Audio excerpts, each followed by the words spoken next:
Class 11-এ first সেমিস্টারে rapid রিডারে যে 3টে গল্প রয়েছে শেক্সপিয়ারের, এই 3টে গল্পের মধ্যে অন্যতম গল্প হলো অ্যাজ ইউ লাইক ইট। এখান থেকে 3টে নাম্বার আসবে, তাই এই গল্পটা নিয়ে আলোচনা করব।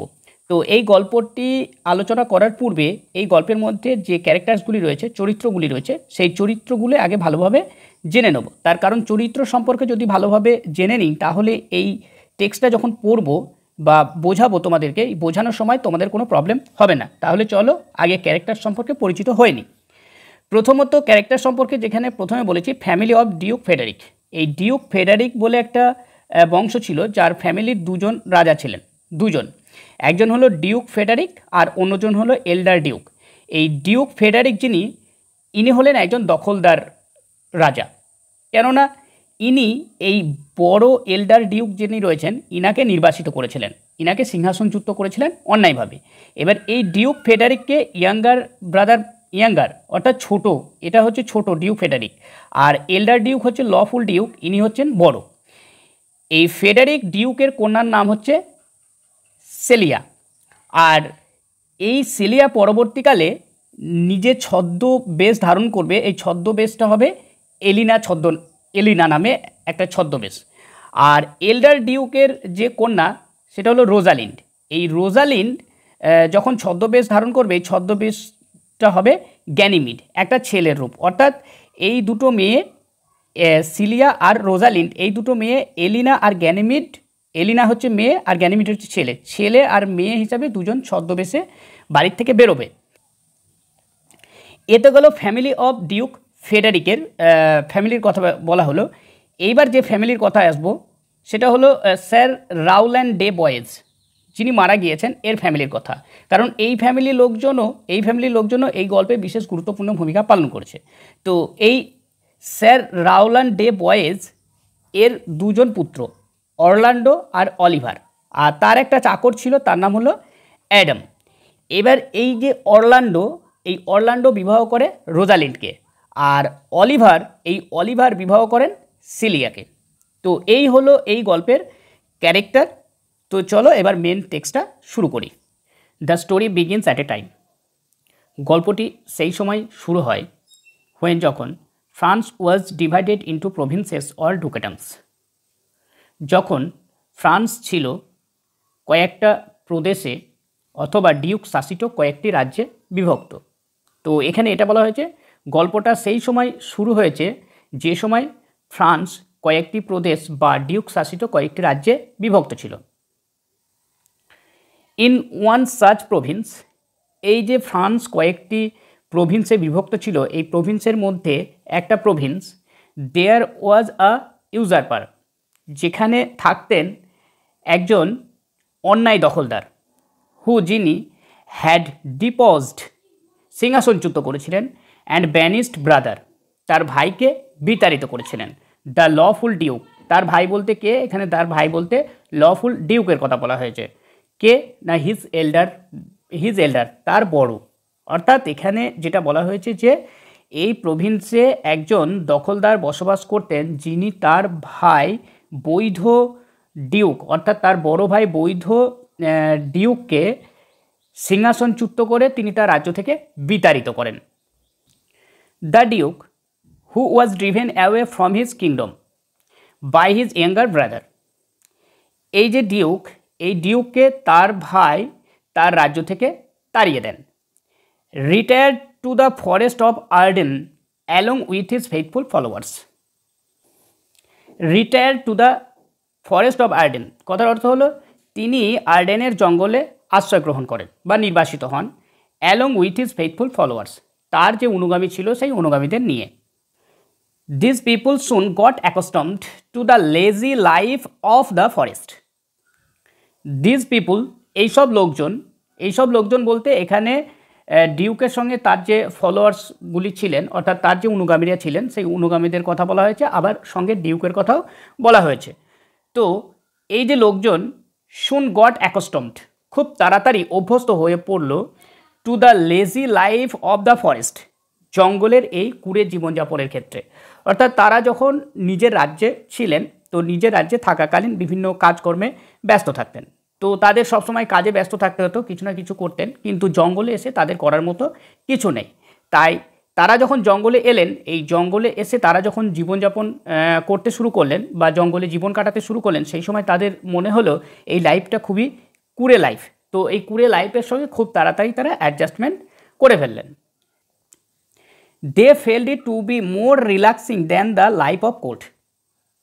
তারা অনুভব করলো জঙ্গলের জীবন এই কোর্টের জীবন থেকে আরও বেশি আনন্দদায়ক। কোর্ট বলতে এখানে যে রাজ্যে প্রজারা ছিলেন আর লফুল ডিউক যে রাজ্যে রাজত্ব করতেন, তো সেই রাজ্যের যে রাজত্ব, সেই রাজত্বের থেকে এই জঙ্গলে তাদের থাকাটা বেশ আনন্দদায়ক বলে মনে হলো।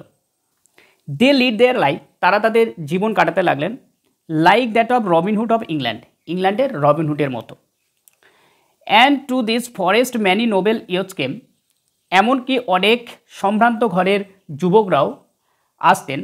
And spend their leisure time, তাদের অতিরিক্ত সময় কাটাতেন, অবসর সময়, as they did in the golden age, যখন তাদের গোল্ডেন এজ থাকতো, মানে গোল্ডেন এজের সময় তারা এই জঙ্গলে এসে অবসর সময় কাটাতেন। তারা অবশ্যই সম্ভ্রান্ত ঘরের যারা যুবক তাদের কথা এখানে বলা হয়েছে।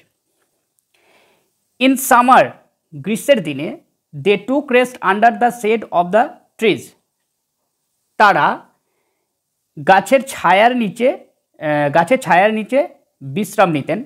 Watching the playful sports of the forest deer, জঙ্গলে খেলা করতে থাকা হরিণদের দেখে। অর্থাৎ এখানে যেটা বলা হয়েছে যে গ্রীষ্মের দিনে এখানে ডিউক রাজামশাই ছাড়াও তার যে পারিষদবর্গরা ছিলেন, তো সকলেই গাছের ছায়ার নিচে বসতেন এবং বসে জঙ্গলের যে হরিণ ছিল সেই হরিণদের খেলা দেখতে দেখতে তারা গাছের ছায়ার নিচে বিশ্রাম করতেন। দে ইভেন ফেল স্যাড, এমনকি তারা দুঃখও পেত, দ্যাট যে they had to kill those deer for food, যে এই সমস্ত হরিণ যাদের খেলা দেখে তারা বিশ্রাম গ্রহণ করছেন, বেশ ভালো লাগছে, কিন্তু তাদের খাবারের জন্য এই হরিণগুলোকে তাদেরকে মারতে হতো। ইন উইন্টার, শীতকালে, when the cold wind blew, যখন ঠান্ডা বাতাস বইতে শুরু করলো, the Duke suffered from cold, Duke তো এই ঠান্ডাতে ভীষণভাবে কষ্ট পেতেন। বাট তিনি বলতেন, দিস চিলিং উইন্ডস, এই যে ঠান্ডা বাতাস, হুইচ ব্লো আপন মাই বডি, যে বাতাস আমার উপর দিয়ে বয়ে যাচ্ছে, অর্থাৎ এখানে তিনি বলতে চাইছেন আমার উপর দিয়ে যে ঠান্ডা বাতাস বয়ে যাচ্ছে, আর টু কাউন্সিলার্স, এই ঠান্ডা বাতাসই হলো আমার একমাত্র পরামর্শদাতা বা সত্যিকারের পরামর্শদাতা। দে ডু নট ফ্লাটার, তারা কখনোই আমার সঙ্গে ছল করতো না, but represent truly to me my condition, কিন্তু এই বাতাস আমার সত্যিকারের অবস্থাটা আমার কাছে তুলে ধরতো। অ্যান্ড এবং যদিও দে বাইট শার্পলি, যদিও এই যে ঠান্ডা বাতাস আমাকে কাঁপড়ে ধরে তীক্ষ্ণ দাগ দিয়ে, the tooth is not nothing like as কিন অ্যাজ দ্যাট অফ আনকাইন্ডনেস অ্যান্ড ইনগ্র্যাটিটিউড, যদিও তাদের এই যে ধারালো দাঁত একেবারে নির্দয় এবং অকৃতজ্ঞ দাঁতের মতো নয়। হি রিমার্ক দ্যাট, তিনি মন্তব্য করেন যে মেন মাইট সে এগেনস্ট অ্যাডভার্সিটিস, মানুষ যেন এই প্রতিকূলতার বিরুদ্ধে প্রতিবাদ করে।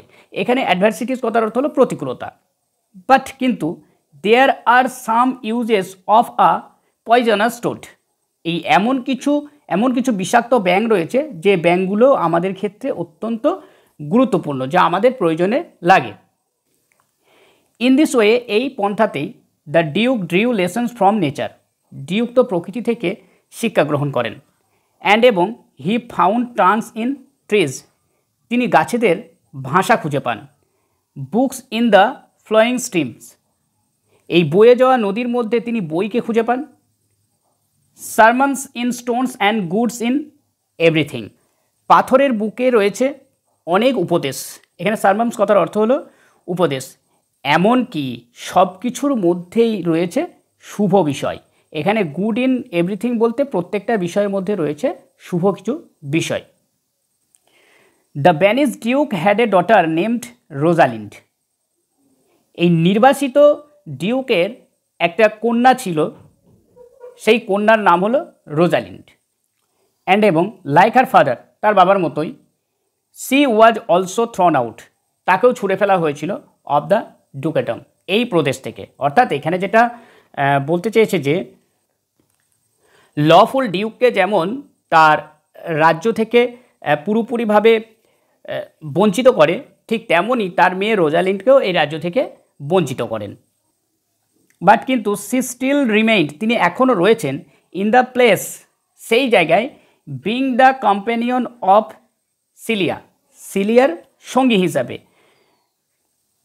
দ্য প্রেজেন্ট ডিউকস ডটার, বর্তমান ডিউকের কন্যার সঙ্গে। অর্থাৎ এখানে বলা হয়েছে যে বর্তমান ডিউকের কন্যা সিলিয়ার সঙ্গিনী হিসাবে সে এখন তাদের প্যালেসেই রয়েছে। তাকে তাড়িয়ে দেওয়া হয়নি তার বাবার মতো, কিন্তু তার রাজ্যের যে সমস্ত কিছু আছে, সুযোগ সুবিধা আছে, সব কিছু থেকে তাকে বঞ্চিত করা হয়েছে। তাকে বলতে এখানে রোজালিন্ডকে। রোজালিন্ডের বাবাকে ছিলেন লফুল ডিউক বা এল্ডার Duke. The discord between the Duke and his brother did not at all affect the friendship between the two sisters.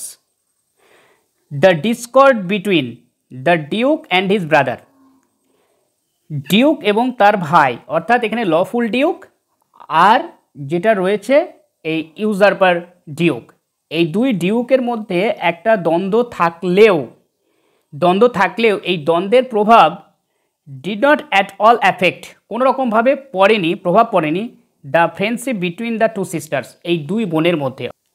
In fact Celia tried to comfort Rosalind whenever she became sad thinking of her father. Celia সবসময় চেষ্টা করত রোজালিন্ডকে খুশি রাখা, বিশেষ করে যখন সে তার বাবার জন্য ভাবতে ভাবতে মন খারাপ করতো, ঠিক সেই সময়তে বেশি করে তাকে আনন্দ দেওয়ার চেষ্টা করতো এই সিলিয়া। ওয়ান ডে, একদিন, when Celia was talking to Rosalind in her usual kind manner, একদিন যখন সিলিয়া আর রোজালিন্ড একসঙ্গে তাদের নিজেদের মধ্যে আলোচনা করছিল বা নিজেদের কথাবার্তা বলছিল, a messenger came with the news, একজন লোক এলেন বিশেষ একটা বার্তা নিয়ে, দ্যাট যে there would be a wrestling match, একটা মল্লযুদ্ধের আয়োজন করা হয়েছে, অ্যান্ড এবং দে কুড গো, তারা যেতে পারে, অ্যান্ড ওয়াচ দ্যাট, তারা গিয়ে সেখানে সেই ম্যাচ দেখতে পারে, ইফ দে সো ওয়ান্টেড, যদি তারা চায়। Celia agreed to go, Celia যেতে তো রাজি হয়ে গেল, থিঙ্কিং দ্যাট, এইভাবে যে ইট উড অ্যামিউজড রোজালিন্ড, রোজালিন্ডকে খুব আনন্দ দেবে। ডিউরিং দিস টাইমস, এই সময়ে wrestling matches were viewed by noble ladies, বিশেষ করে রেসলিং ম্যাচ দেখতে যেত সম্ভ্রান্ত ঘরের যে মহিলারা রয়েছে তারা, and princesses being a favourite sports of princess, তখনকার দিনে রমণী বা রাজকুমারীদের ক্ষেত্রে এই স্পোর্টস ছিল খুবই আনন্দদায়ক বা আকর্ষণীয়। But here they thought that they would face a tragedy as a practised wrestler was to fight an unexperienced young man, কিন্তু তারা এটা ভাবলো যে একজন প্র্যাকটিসড রেসলার কথার অর্থ হলো যুদ্ধে পারদর্শী এরকম মল্লযোদ্ধার সঙ্গে একজন আনএক্সপিরিয়েন্স অর্থাৎ অপারদর্শী এরকম একটা যুবকের সঙ্গে এই মল্লযুদ্ধটা হবে।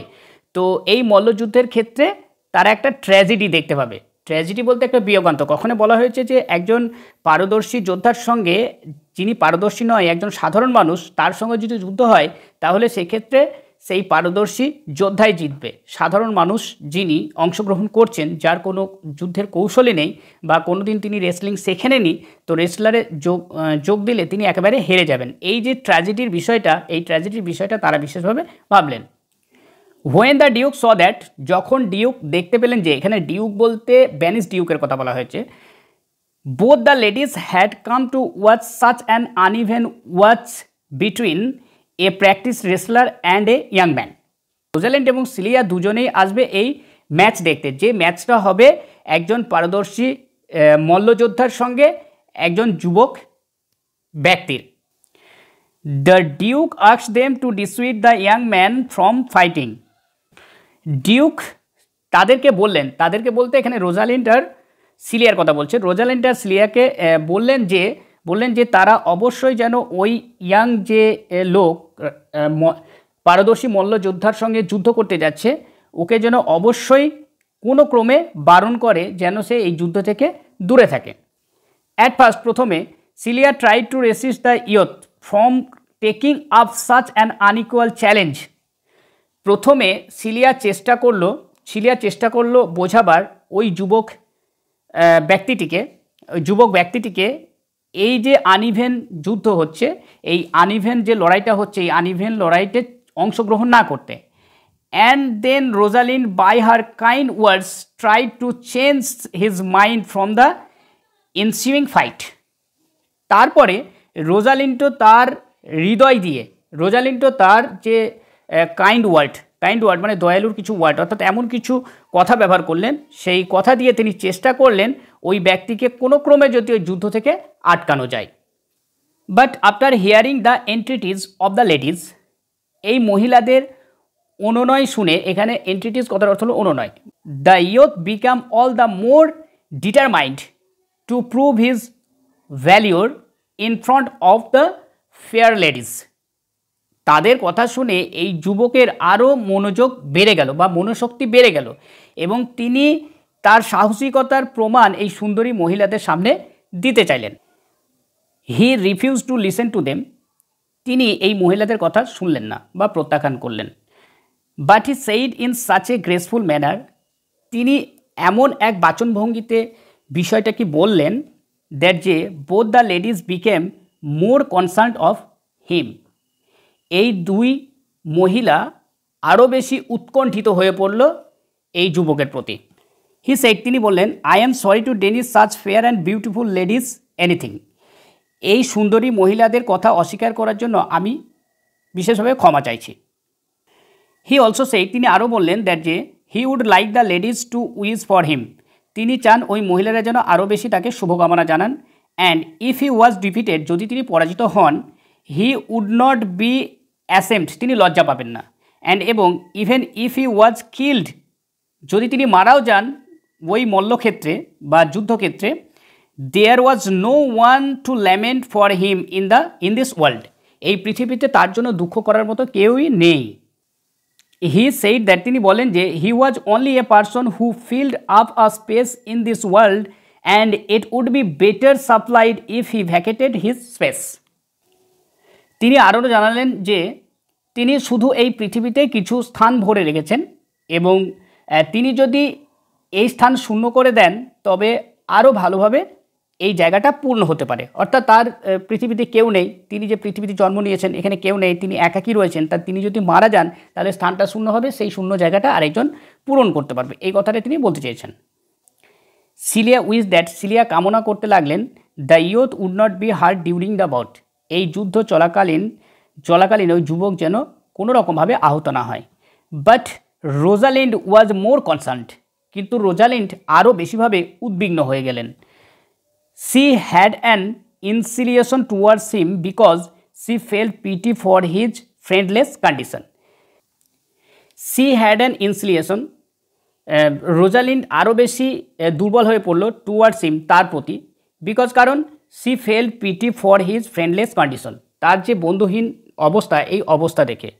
ইট seem that she had almost fallen in love for him, রোজালিন্ডকে দেখে এটা মনে হলো যে সে যেন এই রেসলিং যোদ্ধা, ওই যে ইয়াং যুবক, এই ইয়াং যুবকের প্রেমে পড়ে গেছেন তিনি। The inspiration that the youth goat from the ladies, যুবকটি ওই যুবতীদের কাছ থেকে যে অনুপ্রেরণা পেয়েছিলেন, ওয়ার্কড ওয়ান্ডারার্স, তিনি বিস্ময়করভাবে কাজ করলেন for him, and he defeated his opponent in such way that for some time he could not even টক, তিনি প্রতিদ্বন্দ্বীকে এমনভাবে পরাজিত করলেন কিছুক্ষণের জন্য সে কথা বলতেই পারছিল না। The duke Frederick was very pleased with the youth skill and courage, duke Frederick যুবকের স্কিল এবং সাহসিকতা দেখে তিনি খুবই খুশি হলেন। অ্যান্ড এবং wanted to know more about him, তিনি তার সম্পর্কে আরও কিছু জানতে চাইলেন। The youth introduced himself, youth নিজেকে পরিচয় দিল অ্যাজ অর্নান্ডো, অর্নান্ডো নাম নিয়ে, মানে ইয়থ যুবক বলতে চাইলেন যে তার নাম Orlando, the youngest son of sir Rowland de Boys, তিনি রাউলার্ড ডে বয়েজের ছোট পুত্র। স্যার রাউলার de Boys was dead, sir রাউলার ডে বয়েজ তো মারা গিয়েছেন, but when he was alive, যখন তিনি বেঁচে ছিলেন, he was a friend of the banish duke, তিনি ছিলেন এই নির্বাসিত ডিউকের বন্ধু। সো তাই অন হিয়ারিং দ্যাট, এই কথা শুনতেই, অর্নাল্ডো ওয়াজ হিজ সন, অর্নাল্ডো ওই ডে বয়েজের রাউলার ডে বয়েজের পুত্র, এই কথা শুনেই দ্য ডিউক ওয়াজ ডিসপ্লিজড, ডিউক তো অখুশি হলেন, and উইজড he had been the son of someone else, এটা মনে হলো যে তিনি চাইছিলেন যদি অর্নাল্ডো অন্য কারোর ছেলে হতেন তাহলে খুব ভালো হতো। Rosalind was very happy to hear that Orlando was the son of one of her father's favourite and confess to Celia, রোজালিন্ড খুবই খুশি হলেন এই কথা শুনে যে অর্নাল্ডো তার বাবার প্রিয় বন্ধুর ছেলে, এবং সিলিয়াকে বললেন মাই ফাদার লাভ স্যার রাউলার ডে বয়েজ, আমার বাবা রাউলার ডে বয়েজকে ভীষণ ভালোবাসতেন। If I had know that Orlando was his son, যদি আমি জানতাম যে অর্নাল্ডো হলো তার পুত্র বলতে এখানে রাউলার ডে বয়েজের পুত্র, I would have added tears to my entreaties, তাহলে আমি আমার অনুনয়ের সঙ্গে আমার চোখের জল সামান্য মিশিয়ে দিতাম বা চোখের জল ফেলতাম, before he should have ventured, তিনি যখন তার সাহসিকতার প্রমাণ দিয়েছিলেন ঠিক সেই সময়। The ladies went to him, রাজকুমারীরা তার কাছে গেল, অ্যান্ড সিইং দ্যাট, এটা দেখতে পেল যে হি ওয়াজ স্যাড, তিনি দুঃখিত হয়ে রয়েছেন, due to the displeasure the duke, ডিউকের কারণে তিনি দুঃখ পেয়েছেন বা ডিউকের ব্যবহারে তিনি দুঃখ পেয়েছেন। স্পোক টু হিম কাইন্ডলি, তার সঙ্গে সদয়ভাবে কথা বললেন। Rosalind even gave him her chain from his neck, Rosalind তার গলা থেকে চেনটাকে খুলে অর্নাল্ডোকে দিয়ে দিলেন। অ্যান্ড সেইড দ্যাট, এবং বললেন, had she not been out of fortune, এর থেকে তার বেশি সামর্থ্য নেই, she would have given him a more valuable gift, না হলে রোজালিন্ড তাকে আরও বেশি মূল্যবান উপহার দিত। When the cousin sisters were alone, যখন দুই বোন একাকী হলো, they talked of the young wrestler, তারা ওই যুবক মল্লযোদ্ধার সম্পর্কে কথা বলতে শুরু করলো।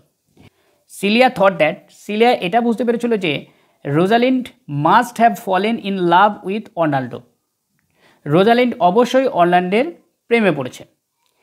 অ্যান্ড সি সেইড, এবং রোজালিন্ড বললেন, is it possible that you should fall in love so suddenly, এটা কি সম্ভব যেহেতু তুমি খুব দ্রুতই তার প্রেমে পড়ে গেছো?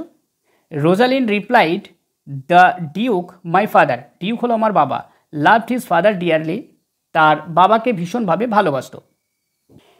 Cilia then remark that, Celia তারপর জানালো যে যদিও her father had displeasure for young Orlando, তার বাবা ইয়াং অর্নাল্ডোর প্রতি বিরূপ মনোভাব পোষণ করছে, she herself did not feel so, কিন্তু সিলিয়া সেরকমটা নয় যে অর্নাল্ডোর প্রতি একটা খারাপ ব্যবহার করবে।